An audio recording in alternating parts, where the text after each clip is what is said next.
Hello everyone, I'm Rose, and today I want to talk to you about my favorite speech, The Power of Vulnerability by Casandra Brené Brown. And this is my main points today. Brown majored in social work. She has studied the topics of courage, vulnerability, shame, empathy, and leadership, which has used to look at human connection and how it works. She has spent her research career as a professor at her alma mater.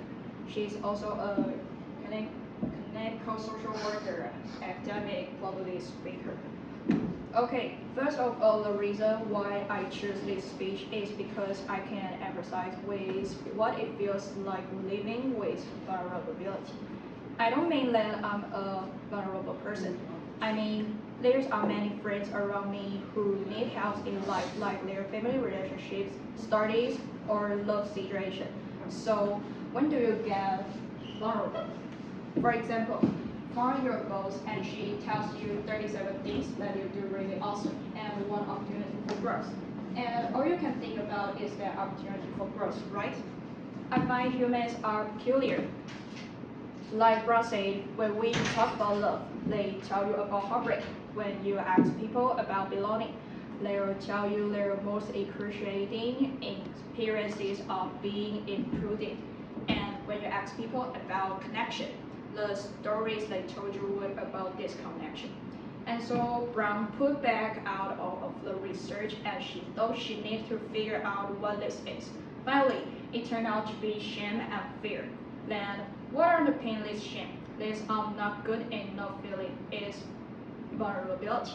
For Brown, at the same time, she only had a helpful understanding of vulnerability. So she decided to figure this stuff out. Deconstruction, going to understand how vulnerability works, and contrary predicted. She divided people who share this feeling into two categories, who really have a sense of worthiness. They have a sense of love and belonging, and folks who struggle for it, always wondering if they're good enough. The difference between them was the people who have a strong sense of love and belonging.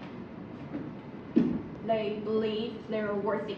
Then Brown started looking from what they have in common. And so here's what she found first, was a sense of courage.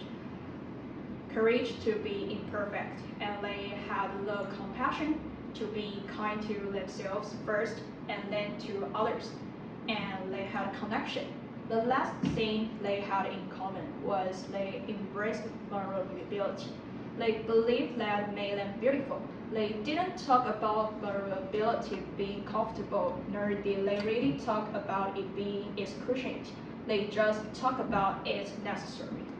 This restored made Brown a little breakdown because she knows that vulnerability is the core of shame and fear and our struggle for worthiness.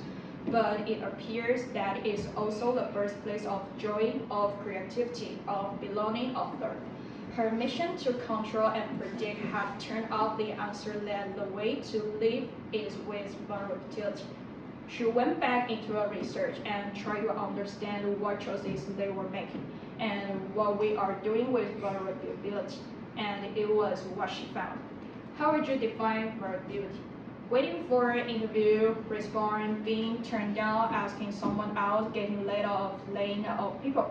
We live in a vulnerable world, and one of the ways we deal with it is with non-vulnerability. That's not right. You can't say, here's vulnerability, here's grief, here's shame, here's fear, here's disappointment. I don't want to feel this. You can't numb those hard feeling without numbing the other effects or emotions. You cannot selective numb. When we numb those, we numb joy, we numb gratitude, we numb happiness, miserable, and we were looking for purpose and meaning. It becomes this dangerous cycle. So one thing we should know is to accept our imperfections. Brown said, we pursue perfect to our children. Our job is not to say, look at her, she's perfect. Make sure that she can remain perfect in the future. Enter a good school, play the piano well, have a successful career, and have a successful life. That's not our job. Our job is to look and say, you know what? You're imperfect and you're worth for struggle, but you are worthy of love and belonging. That's our job. And the last brown thing is probably the most important, and so am I, is to believe that we're enough. Because when we work from a place or do anything, I believe that says I'm enough, it's good enough, then we stop screaming and start listening. We kinder and gentler to the people around us. Also, we kinder and gentler to ourselves. Okay, Brown's speech ends here.